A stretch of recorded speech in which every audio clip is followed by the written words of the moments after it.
Howdy,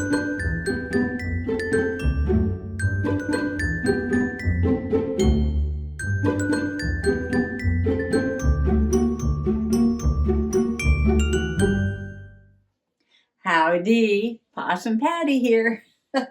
I had every intention of journaling today. Yes, I did. Well, I still may get some journaling in later, but if you remember in the last video, I left all the crumbs here, some journals and some things to get done in my journals. I was going to have a little bit of a journal play today, but you know, on Monday morning, the fairies and we do our laundry. And in between loads, we run in and out, we watch Janet Nash's live. Well, today, Janet was making zines. Sounds like magazine. It is like a magazine, but it is a tiny magazine made from one sheet of paper. Well, this is really small. This is fairy size. But I mean, you can have a big sheet of paper. So it is a little folded magazine made from one sheet of paper. I'll show you how to do that in a few moments. So the fairies are all like, we want to make zines, we want to make zines. And I'm like, fine, no problem. I got out some book pages. I showed them how to fold it and cut it and make these little zines. And then they're like, but Janet's scraping paint. I said, so go ahead, scrape some paint. I'll give you some paint. You can scrape paint to your heart's content. But Angela over here, who's usually the one who's doing the laundry, says, wait a minute now. She says, we want to scrape paint, but we don't want to get our frocks all dirty. We can't get paint on our fancy frocks. I love that word, frocks. I said, oh, so what are you going to do? So Angela over here says, well, why don't you make us some aprons? And I'm like, okay. I haven't had a request to make clothes in a really long time. I know I do slow stitching and I sew things on the machine, usually paper. I said, but clothes, well, I'll give it a try. I mean, how hard can it be to make an apron? Fairy size apron, right? So I'm going to show you how I'm making the aprons. I have two done already. So this is Ruthie Rose. And as you can see, I just used 2 squares of muslin to make an apron. I put a little tie at the top and a little ribbon around there to hold it around their waist. Very simple. I thought, well, maybe I'll put a patch pocket on there and they could put their journals in there or something like that. But then Angela over here decided to dive into my bucket of trim. And she started pulling out trim all over the place. And she says, they want the aprons decorated. I'm like, okay. So I put some purple rickrack here on Ruthie's. And I gave her some heart wooden buttons. And that's the tie that goes around the neck. And this is Maggie Rose. Come on up here, Maggie Rose. And show them your apron. And she has a sunflower patch pocket. And a daisy chain across the bottom and one around the tie. And where her little ties are, you know, they go around the neck. She's got these cute little chicks. And I got those at the Dollar Tree. They're so cute. So isn't this cute? So I guess it's whimsical and yet practical. It's whimsical with the little decorations. And yet it's practical. It's going to keep their frocks from getting full of paint. Well, I have one more to go yet. So I'm going to do the last apron and then maybe we'll get to scraping some paint. Well, I'll show you how I cut the zines first and then we'll get to scraping some paint and yeah, that's what's going to happen. So come on along. If you follow Janet Nash's channel, and I'll link it below, you will understand when I say whimsical yet practical. Because she makes a lot of things that are whimsical and not practical, or practical and not whimsical. But I believe, Janet, that these aprons can probably be whimsical and yet practical. Well, the fairies are about 12 inches tall, and I made the aprons long enough. Well, Ruthie Rose has quite a long skirt, and I wanted to cover that all up. And then the top of the apron to cover up their fancy top of the dress. I could show you on Angela. She's got this beautiful applique here. Thank you, Angela. And so the bottom part of the apron is made from a square of unbleached muslin, cotton muslin, I guess this is. And it is about 6.5 by 9, 6.5 by 9. And then the top part is about 5 1/4 by 2 3/4. But, you know, the size isn't written in stone. I didn't plan on making it this big. I just kind of eyeballed it and then ripped, 3 of the same. So this I'm going to fold like this, and that becomes the top.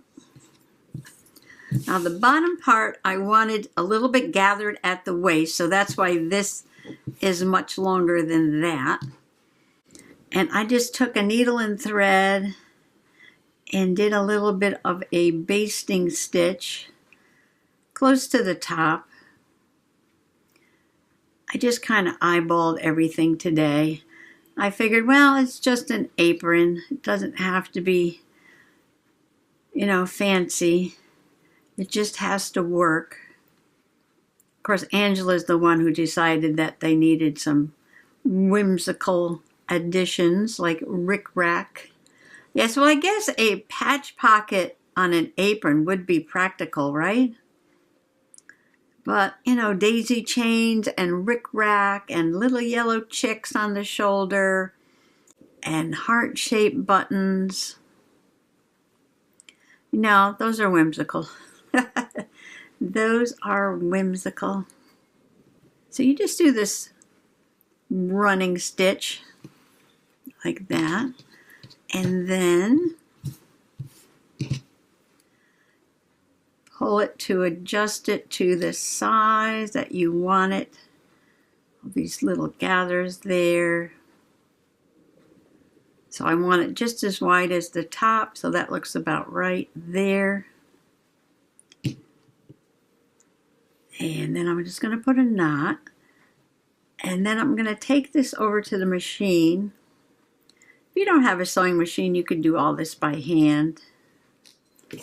Now there might be other ways of doing this. This is just how I was taught. I think some people, when they put it in the machine, they kind of, fold it as they're sewing like that.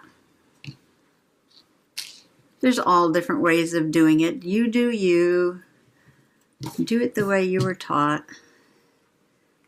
Okay, then you just kind of fluff it out a little bit. And I'm going to sew it so that this little fringy part, I'm going to make it just a little bit lower than that side. And I'm going to put that right on top of those stitches like that. And, basically this is an apron, right? All you need to do is put a tie on it, one at the neck, and you are done. Unless your fairies want whimsical, and then you've got to get out to trim.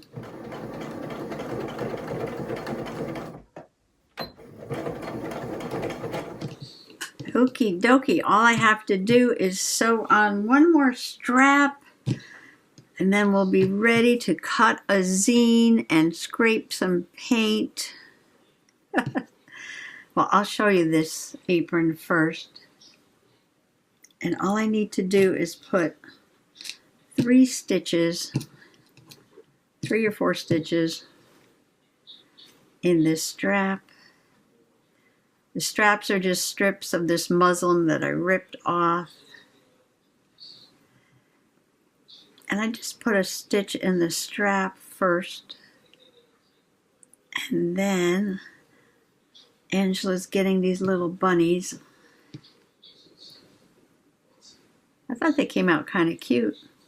Now all the fairies come from their fairy godmother's house in the UK. Her name is Julia. I'll link her channel below. And it is Dora and Ducky, Julia's Foxes and Fairies, or Fairies and Foxes. And she will send those fairies anywhere in the world. These fairies are flown to many different countries. And Flo is the fairy that lives with Janet in the UK.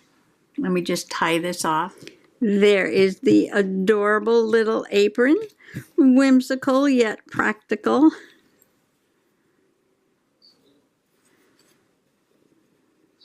She has bunnies on her patch pocket and pom-poms across the bottom.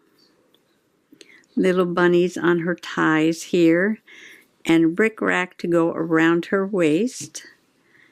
And this is what the back looks like. This is where I sewed the bunnies on. This is the gathering.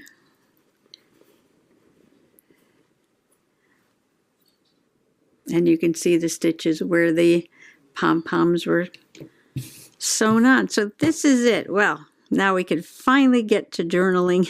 I'm going to put this apron on Angela, and then I'm going to show you how to cut a zine. All right, let's do some zines now. The ones I started with were just book pages, but I love the feel of this paper. It's a little heavy, not very heavy, not like cardstock, but it's not fragile either, and I think it'll take some paint scraping very well. But you can use any kind of paper. I just think something that is a little bit lighter than the cardstock might be easier to fold. I'm going to start with this piece of packing paper, which was some paper I went crazy stenciling and spray painting outside in the summertime. With just some ferns on there. All right, fold number 1, hot dog. So if you have a rectangle, fold it so you get a long piece. Fold it so you get a long piece. Okay, want to see that again? All right, so you have a rectangle. First fold. I call this the hot dog because you're going to fold it so that you get a long piece. This is the hot dog. Okay. Second fold, we're going to do the hamburger. To do the hamburger, you fold it so it's not so long anymore. Okay. More square. So that's your hamburger. This is your hot dog. This is your rectangle paper. First fold, hot dog. Second fold, hamburger. Okay, easy peasy. Take your fancy bone folder. Okay, press it down nice.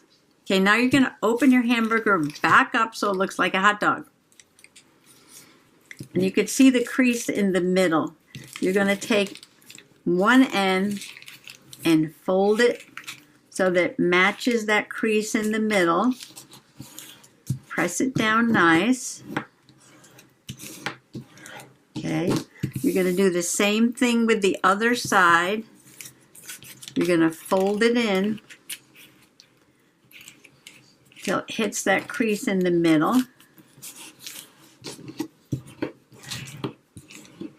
And press that down. Okay. Now you're going to open it back up. And you can see that you folded it the long way and you have 3 creases, which means there's 4 sections. So now you have 8 sections. 8 sections. That might be hard to see. Oh, here, let me help you out a little bit. Just so you can see where the creases are. Okay, so that was your hot dog. That was your hamburger.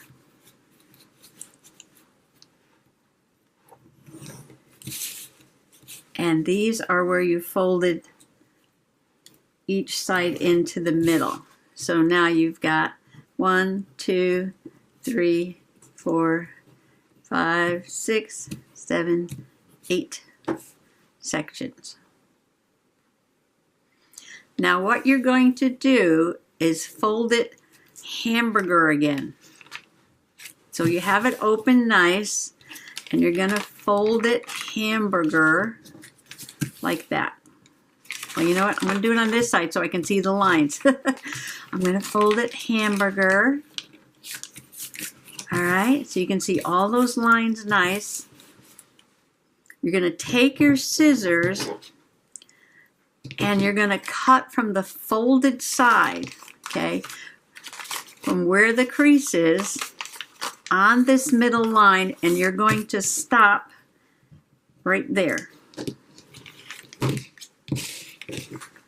So you're going to cut it right on that line and stop right there where the intersection of those lines are, okay? Now all your cutting is done. That's the only cutting you do. I'm going to grab the sides, and you see how it starts folding up like that? Okay. Grab the sides, crunch them up, and as you crunch them up, you get the frog mouth, and just bring them in like that. Now you have sort of like a cross there, right? Okay, so you've got it closed. Okay, and you're just gonna kind of bend it back around like that, and now you have your zine.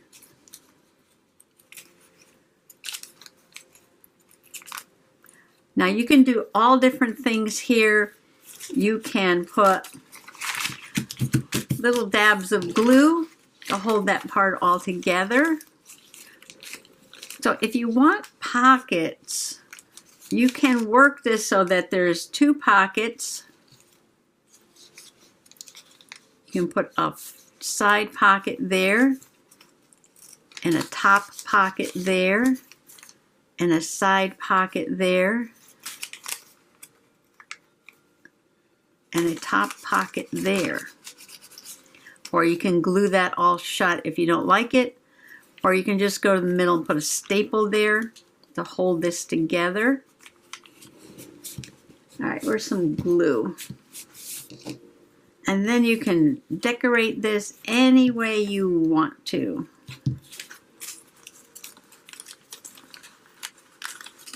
All right, so I'm going to make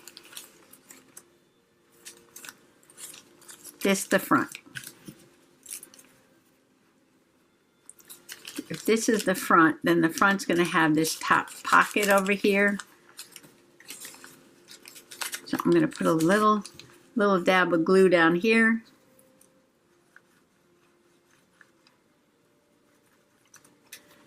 I'll hold that bottom part. So that's the front page. Okay, remember the one with the 2 dots.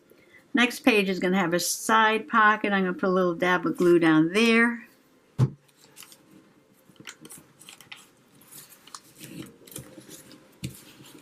Next page is going to have a top pocket. So I'm going to put a little dab of glue across the bottom.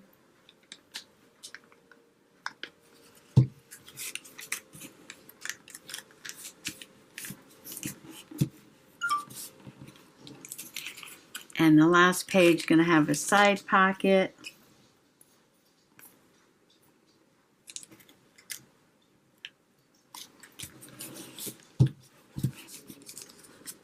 Give that glue a little time to dry.